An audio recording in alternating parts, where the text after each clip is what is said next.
अस्सलामुअलैकुम, मैं हूं रिमशा राजपूत। खबर शामिल करते हैं पाकपतन से। Circle officer anti corruption Pakpattan inspector Rana Nadeem Iqbal की एंकर पर्सन सैयद हसन अब्बास बुखारी से गुफ्तगू। सर्कल एंटी करप्शन ने महकमा वाइल्ड लाइफ के इंस्पेक्टर अहमद हसन चिश्ती को रंगे हाथों रिश्वत वसूल करते हुए गिरफ्तार किया। हेड कांस्टेबल मोहम्मद असगर को थाना सदर आरिफाला में 40,000 रुपये रिश्वत वसूल करते हुए गिरफ्तार किया।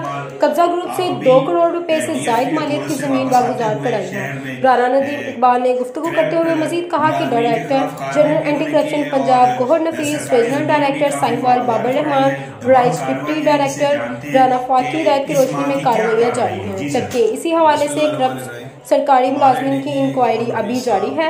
रिपोर्ट कर रहे हैं हसन बुखारी।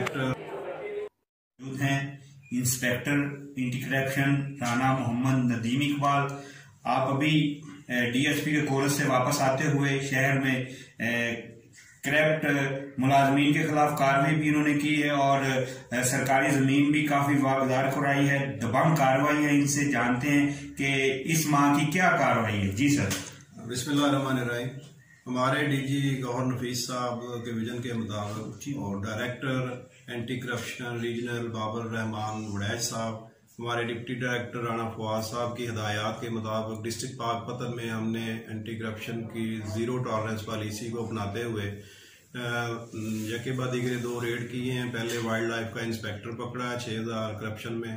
इसके बाद हमने हेड कांस्टेबल असगर को सदर आरिफवाला से पकड़ा है, उसने 40,000 रुपये रिश्वत ली थी।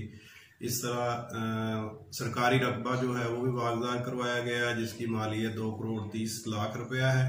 और इंशाल्लाह जल्द दीगर जो है सरकारी रकबा जात जिनमें लोग जो है उन्होंने नाजायज़ कब्जे किए हुए हैं उनसे वागदार करवाए जा रहे हैं। और इसी तरह करप्ट अनासर के खिलाफ जो हमारी पॉलिसी है उस पर अमल करते हुए इनको आईनी हाथों से निपटा जाएगा। जी, ये थे राना मोहम्मद नदीम इकबाल साहब जो बता रहे थे कि करप्ट मुलाजमीन के खिलाफ और कब्जा माफिया के खिलाफ भरपूर कार्रवाई कर रहे हैं। कैमरामैन टीम के साथ हसन अब्बास बुखारी, पाकपतन।